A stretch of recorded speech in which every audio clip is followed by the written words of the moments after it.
Bill Frantz Show. It's a beautiful spring day today. We got a special guest, Tucker Bodman, here. Frantz, what are we talking about? Gridlock in Congress. But we're going to let Tucker take that away because Tucker is a specialist on this subject.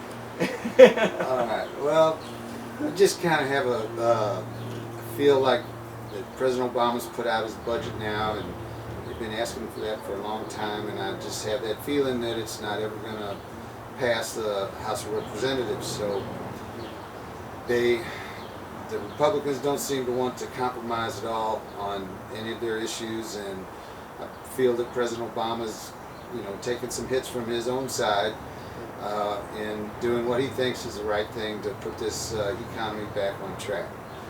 So it just, to me, sounds like gridlock once again. We've been dealing with that for too many years. They need to do something for the good of the American people. Obama's own party, the Democrats, are criticizing him for proposing or giving way on the lowering Social Security benefits. That's correct. Yeah.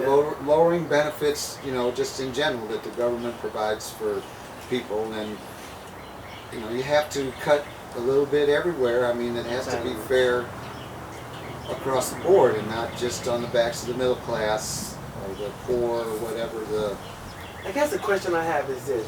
When did compromise become a dirty word? Exactly when? I'm not sure about 1994. that. Okay, we'll go with that. 1994. Okay, explain to us, Mr. Bill. 1994.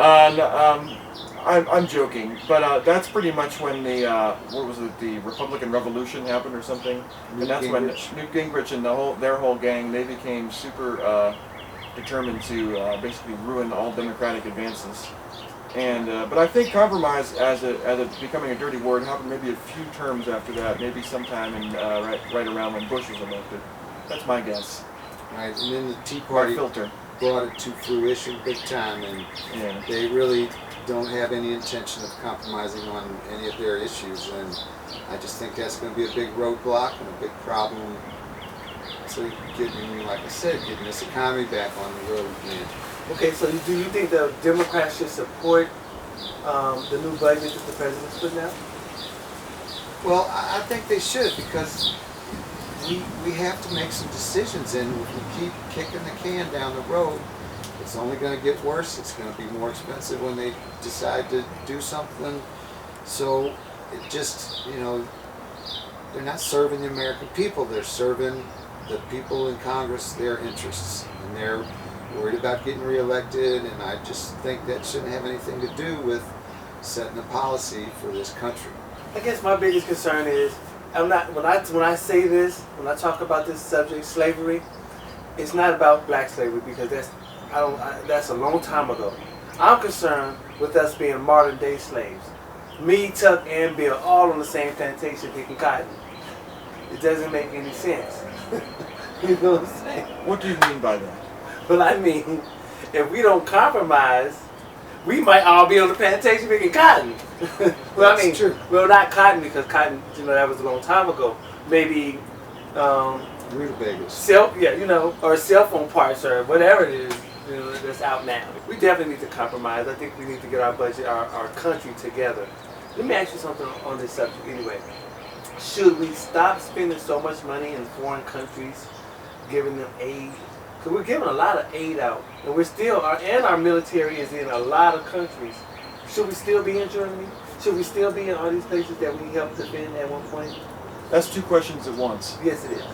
The military thing, I'm not going to comment on, but as far as the foreign aid goes, of all the westernized countries, despite the fact that we are the richest, we are one of the richest, we put perhaps the smallest percentage of our GDP of all the westernized countries into foreign aid. So all this whole, America's taking care of the rest of the world, why don't we take care of ourselves first things, is bunk if you compare to other industrialized countries. Percentage-wise. Okay.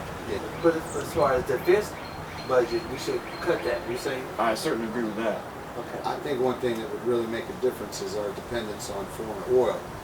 And we need to come up with a different type of energy to power our cars and factories and our power plants. And I believe that a lot of the military bases that we have around the world are there so we can protect our interests in the Middle East.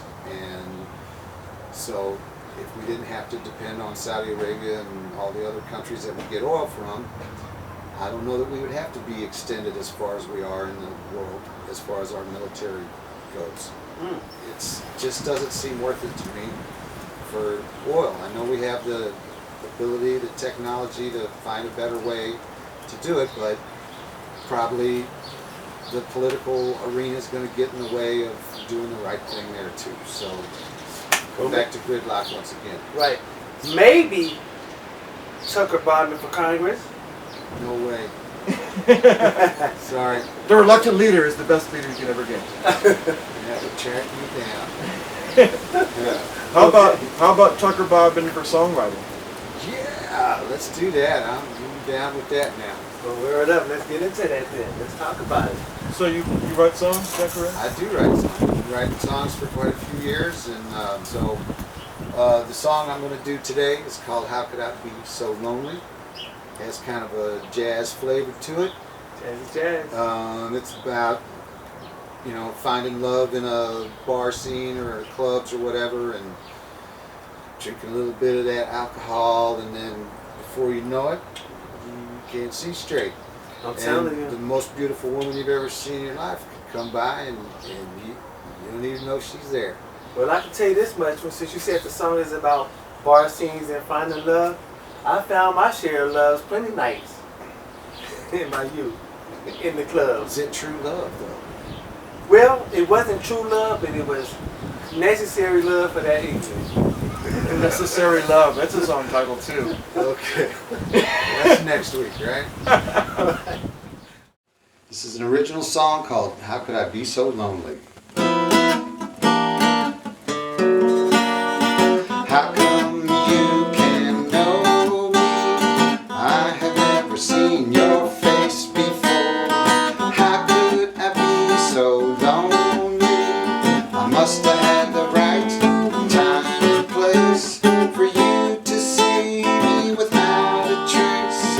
How could I be so lonely? How could I have missed you? I have never seen a prettier face before. How could I be so lonely? I must have been blind, baby, deaf and dumb. If I saw you, my brain was numb. How could I be so lonely?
Alright, welcome back. Tucker Bodman just sang us a song. How can we find your records?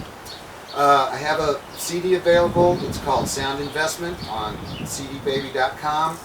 If you want to look it up, it's cdbaby.com/Tucker Bodman. You make sure you go get that because Tucker's killing it, just like he killed that video. So what's next? Well, Hollywood. Well, Check this out. Hollywood once again has another Carrie movie coming out. Carrie. You know Stephen King's original movie, Yes. Carrie, from when was that? Back in the 70s? What about a car? No, that's No. Christine. Oh, sorry, Christine Carrie, Yeah, my mistake. right, and so I guess what I'm saying is to the fellas, can't they create some other type of story? Do we have to keep going through these old movies? Do we have to recycle like this? The recycling is a more guaranteed thing. People like new versions of what they already know more than something new. If you introduce something new that has no storyline people are familiar with, it's more of a gamble. You can't be possibly doing, risking money on artistic ventures when they know they can get guaranteed recycled. But I guess my thing is this. Sissy Spacek, right? That was the first girl that. Right. She did a great job at Carrie. I thought she was great. So how do you top that? How do you get a new, younger actress to top an original? There's no guarantee on that one. I mean, you just have to. If you have enough money, you can shoot the movie and see what happens. Well, I'll tell you this. After the first one with John Travolta and Sissy Spacek, and I saw the other two Carries after that, I can't even remember the actresses that were in the second two movies. So that tells you how good that movie was. It's Hollywood. They're going to recycle. They're going to get as much money out of this as possible. So I look forward to Carrie Part 500. In defense of redoing Carrie, a really classic story, how many times have they redone Shakespeare? Didn't they get it right the first time? You're right. It's a good storyline. Because, Stephen King is like Shakespeare. Just Of depends the horror on how world. you dress it up. Yeah, I got you. Hey, but that's it. Well, let's hop off into something else because Hollywood is Hollywood, but we're going off into sports, and baseball is here. The What's show. up, Well, we see we got our two caps here because Cardinal we're in Nation. St. Louis, and the original nation, Red Sox Nation over here. So anyway, we just basically we're just I'm excited anyway about it because baseball fans wait all winter and they're just counting the days until it comes back. So it started with a bang this year. The Red Sox, after having the worst, crappiest season they had in decades, they started out with a bang, and their new manager is an upright, standing individual, and they're I think they're 3-1 right now. Very exciting. I'm sure that'll change by the time you see this. I'm sure they'll have more in the W's category. And the Cardinals, they're not doing quite so good, but it's early. We're 500. We're batting 5. Our win-loss record is 2-2, and hopefully we'll get more W's by the time you see this as well. that's right. Now, our fans out there in the Bill and Frantz world, did you notice how Bill was excited about the Boston Red Sox? Ooh, they're gonna win, they're gonna do this, and then he said the Cardinals ain't doing so well. We gotta talk to this man right here, get him on point. It's just because they lost their first 2 games, that's all. But it's a long season. We have at least 160 more games to go. Yes, these first 5 games will mean nothing unless, of course, it comes down to the wire. Right. Our third baseman, David Freese, is not playing yet, so he's out of minor injury, but hopefully he'll be back in the lineup soon.